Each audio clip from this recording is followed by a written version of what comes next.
right, this morning about the 3:02 mark of this morning's AM briefing video, I said this. Let's listen to about 5 seconds. I fully expect this level to be tested. This could be a good area that I might entertain a short. Okay, so 42.11 where I might entertain a short.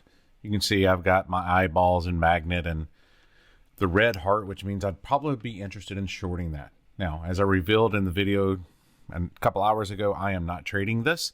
This is not my favorite price action, but it is fun to watch it come to your level at 42.11 and bounce.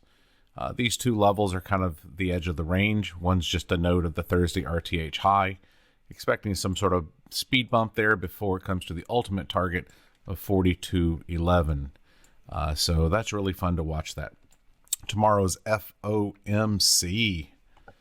Stay green, my friends, and to learn more about our group, go to microstrader.com.